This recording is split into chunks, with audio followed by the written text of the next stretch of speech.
Hakuna Matata et bienvenue dans C'est l'heure du réveillage, le podcast dédié aux personnes au bout du rouleau, prêtes à briser le cycle de l'épuisement et du burn-out, à raviver leur énergie et à se reconnecter à l'essentiel. Je suis Elodie, thérapeute bien-être et santé mentale.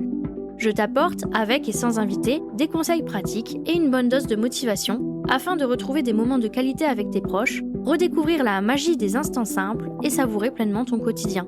C'est parti pour l'épisode du jour, je te souhaite une bonne écoute.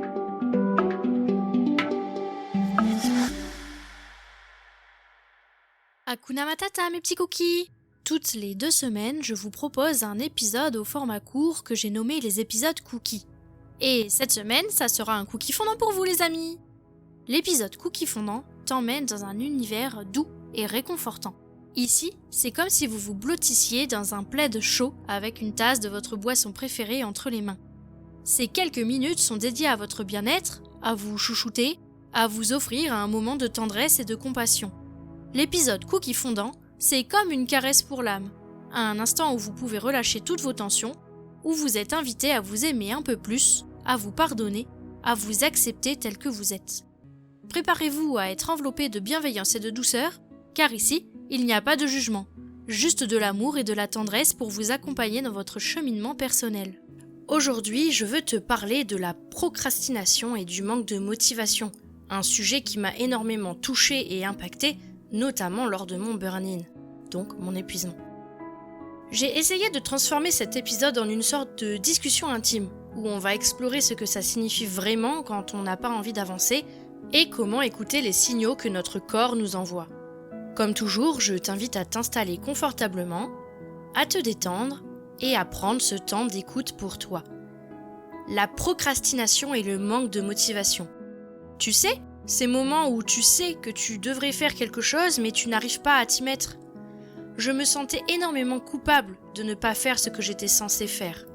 Je me disais que je devais être plus productive, que je devais bouger mon cul parce que ça n'allait pas avancer tout seul.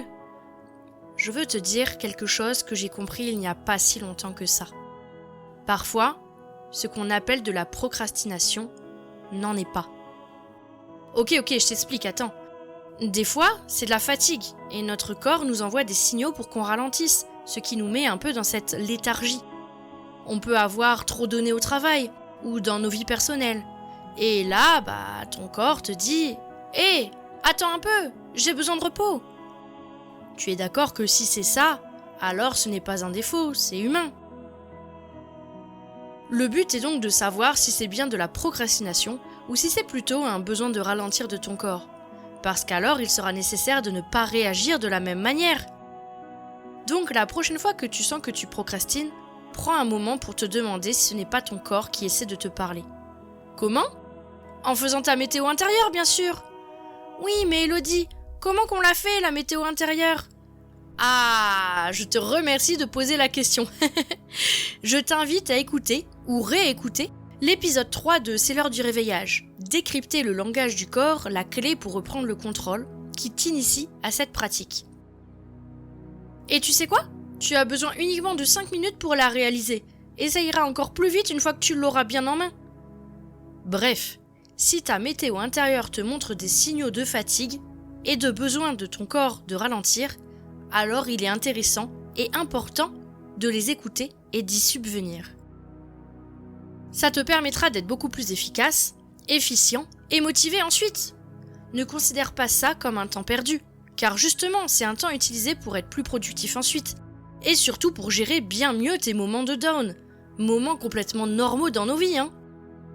C'est juste qu'il n'est pas nécessaire qu'il dure 1 mois et que tu sois au fond du seau à culpabiliser pendant ce temps-là, ça peut se faire en conscience et remonter beaucoup plus rapidement.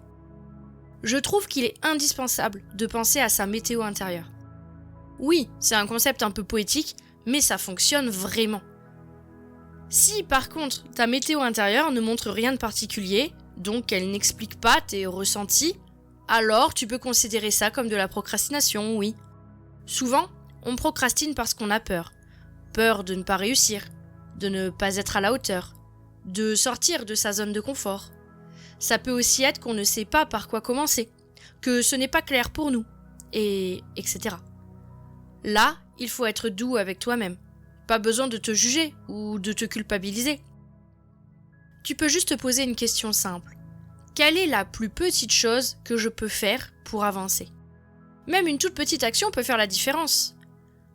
Je ne te dis pas de forcer à avancer si tu n'es pas prêt ou prête, mais je t'encourage à être honnête avec toi-même. Écoute ton corps, écoute ton cœur et fais ce qui te semble juste. Parfois, la meilleure chose à faire, c'est de se donner la permission de ne rien faire. Et d'autres fois, c'est de se donner un petit coup de pouce pour commencer à avancer. Alors, j'espère que cet épisode t'a apporté un peu de réconfort et de clarté. Écoute-toi et sois bienveillant avec toi-même. Et n'hésite pas à me dire en commentaire ou sur Insta si tu as réussi à déterminer si c'est de la procrastination ou un appel de ton corps à ralentir que tu as. Je te souhaite une très belle semaine et je te dis à très vite. Je t'envoie plein de cookies.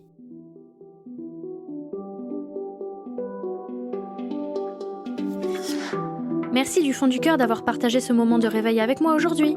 Si ça a allumé une petite étincelle en toi, abonne-toi pour être sûr de ne rien manquer. Tu peux me laisser un petit mot doux, un like, un partage si tu le souhaites, car chaque geste compte pour faire rayonner cette énergie positive. On se retrouve la semaine prochaine pour une nouvelle dose de vitalité, de rire et de découverte. Ensemble, on propage la joie de vivre, un épisode à la fois. Prends soin de toi et à très bientôt.